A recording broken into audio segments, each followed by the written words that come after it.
Your plants look lush, deep green, and full of life, yet when harvest time comes, the yield is disappointing or completely missing. This is one of the most frustrating experiences for gardeners, and if it's happening in your garden, you are not alone. Before we go further, make sure you subscribe to Evergreen Garden. Leave a comment about what you're growing, and share this with a fellow gardener who keeps asking why their plants look perfect but refuse to produce. Let's get straight into the real reasons this happens and how to fix it permanently. Why healthy leaves do not automatically mean productive plants. Many gardeners are unknowingly growing foliage instead of food. A plant can look extremely healthy while being nutritionally unbalanced. Excess nitrogen is the most common reason.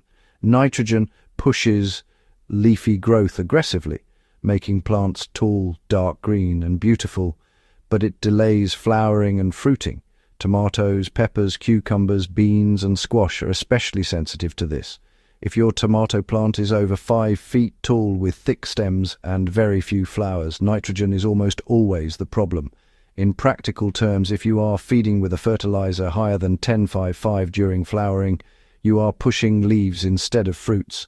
Switch to a ratio closer to 5-10-10 once flowering begins, and within 2 to 3 weeks, you will notice more blossoms setting. Why poor pollination silently kills your harvest. Even when flowers are abundant, poor pollination can completely shut down production. Many gardeners assume flowers automatically turn into fruits, but that only happens when pollen is properly transferred. High heat above 32 degrees Celsius, heavy rain, or lack of pollinators can cause flowers to drop without setting fruit. Tomatoes and peppers need vibration to release pollen, which is why plants grown in still air often fail. A simple fix is gently shaking flowering plants every morning or tapping the main stem with your finger. In small gardens, hand pollination using a soft brush increases fruit set dramatically. One brush stroke across open flowers every 2 days can double yields, especially during hot seasons. Why incorrect watering produces beautiful plants with empty harvests. Water stress doesn't always look dramatic. Many plants remain green while silently aborting flowers and fruits. Inconsistent watering is far more damaging than mild drought. When soil swings between dry and soaked, plants protect themselves by shedding flowers. Tomatoes and cucumbers need deep, consistent moisture. A reliable rule is watering deeply enough to wet the soil 20 to 25 centimeters deep, then waiting until the top 5 centimeters dry before watering again. Shallow daily watering trains roots to stay near the surface, leading to stress during heat and poor fruit development. Why nutrient lockout fools gardeners into thinking the soil is rich. You may be feeding regularly and still get poor yields because nutrients are present but unavailable. Soil pH, it controls everything. Tomatoes, peppers, and most vegetables absorb nutrients best between pH 6.0 and 6.8. Outside this range, phosphorus and potassium become locked, directly affecting flowering and fruiting. A plant can actually stay green while starving reproductively. If your soil is acidic, adding agricultural lime at a rate of 100 grams per square meter raises pH gradually. For alkaline soils, adding compost and elemental sulfur helps restore balance. This correction alone often transforms weak production within a single season. Why pruning mistakes reduce flowering instead of improving it. Over-pruning is another hidden yield killer. Many gardeners, aggressively remove branches believing it boosts production. In reality, flowers form on specific growth points. Removing too many side shoots on peppers or cucumbers delays flowering. Tomatoes benefit from selective pruning, not stripping. Removing only the lowest leaves and excessive suckers below the first flower cluster is enough. When more than 30% of a plant's foliage is removed at once, it shifts energy into survival rather than reproduction. Why temperature stress affects fruiting more than leaf growth. Plants tolerate a wide temperature range for survival, but fruiting requires precision. Tomato pollen becomes sterile above 35 degrees Celsius and below 13 degrees. The plant remains green but flowers fail.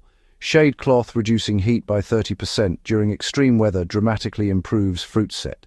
In cooler climates, planting too early exposes flowers to cold nights that prevent pollination. Timing matters more than variety. Spacing actually determines your yield much more than fertilizer ever could.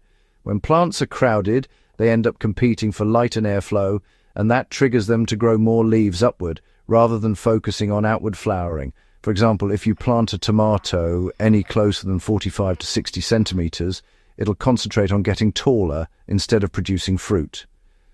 Peppers, on the other hand, really need at least 40 centimeters between each plant. If airflow is poor, humidity goes up, and that can cause flowers to drop off. Honestly, just by increasing your plant spacing, you can boost your yield by about 25 to 40%, and you don't even have to change anything else. Why maturity stage feeding makes or breaks harvest? Plants need different nutrients at different stages. Feeding high nitrogen throughout the season is a mistake. During early growth, nitrogen builds structure. Once buds form, phosphorus and potassium must dominate. A practical feeding schedule is nitrogen-heavy feed until first flower buds appear, then switching immediately to a bloom feed every 10 to 14 days. This timing shift is often the missing link for gardeners stuck with leafy plants. Why stress at the right time actually improves production? Mild stress can push plants to reproduce. Slightly reducing watering once fruits begin forming encourages plants to prioritize seed production. This does not mean drought, but controlled stress. Reducing water by 15 to 20% after fruit set often improves fruit quality and size, especially in tomatoes and melons. Why healthy plants still need observation, not assumptions? The biggest mistake gardeners make is assuming green equals productive. Productive plants balance growth, stress, nutrition, and timing. Leaves tell only part of the story. Flowers, pollination, soil chemistry, and environmental signals complete it. If this guide helped you understand what's really happening in your garden, subscribe to Evergreen Garden for practical, no-nonsense growing advice. Share this video with someone struggling to get harvests, and comment below with the crop you want to improve next. Your garden can look good and produce heavily, and now you know how to make that happen.